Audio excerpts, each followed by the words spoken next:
Today, in the church, we have so much division when it comes to doctrines. Not only we are rejected by the world, even among Christians, including Catholics even, we cannot agree on many doctrines that are taught in the church. And the real issue today, apparently, are moral doctrines that we disagree among ourselves.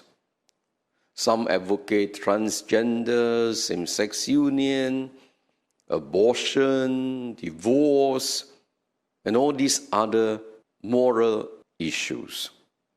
Simply because everybody wants to make a real link between faith and life. Some are afraid that if we continue with the traditional teaching of the church, then many Catholics would leave the church because they cannot accept the doctrines that have been taught from the very beginning. And so today we tend to compromise, we tend to make our faith relevant by softening our stand so that the world could accept the doctrines that we are teaching, for fear that we will lose membership. The root of all this disagreement is our disagreement with regards to the identity of Jesus. And from this identity flows the other related doctrinal issues, especially the identity of the church. So, my dear brothers and sisters, how can we remain in the truth? How can we be sure that we are walking in the truth? The key is fidelity to what has been handed down to us.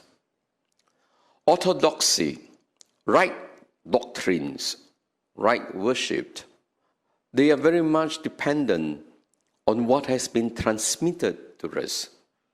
We must always go back to the very beginning of the gospel to make sure that we are walking in the right path.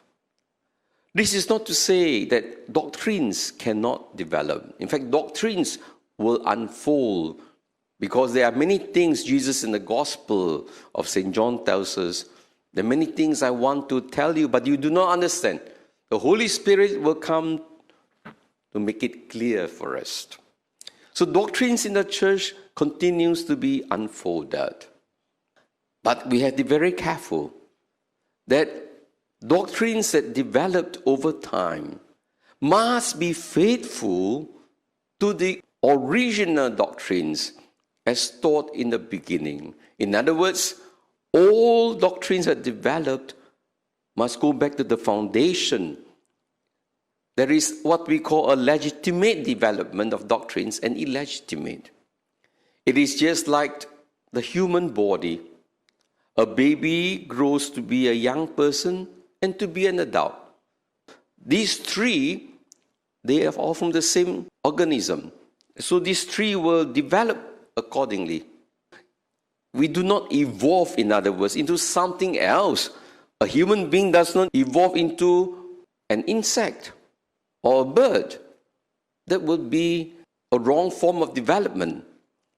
And so it's very important that there must be continuity of truth. And if you want to know whether you're walking the truth, the best way is to study church history. Go back to the fathers of the church.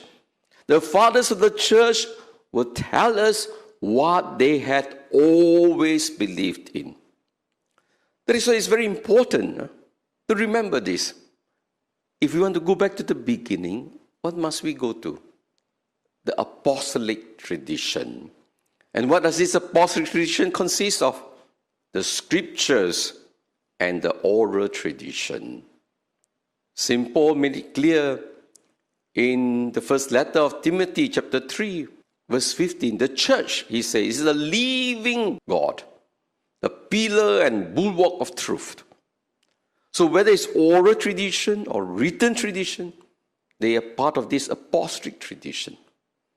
And so we must go back to the early church. That's why those of us who have lost our faith and we are not too clear what is the true faith anymore, go back to the fathers of the church, because they are the ones closest to the apostles. That is the reason why all our church documents will refer to the fathers of the church, not just the scriptures alone. As a church, we are preserved from error. The church together. Simply because the truth is with us. Because the Spirit is always with the church. You cannot have the church without the Spirit. And the Spirit continues to guide the church. That is why Jesus says, I will be with you until the end of time in the Holy Spirit.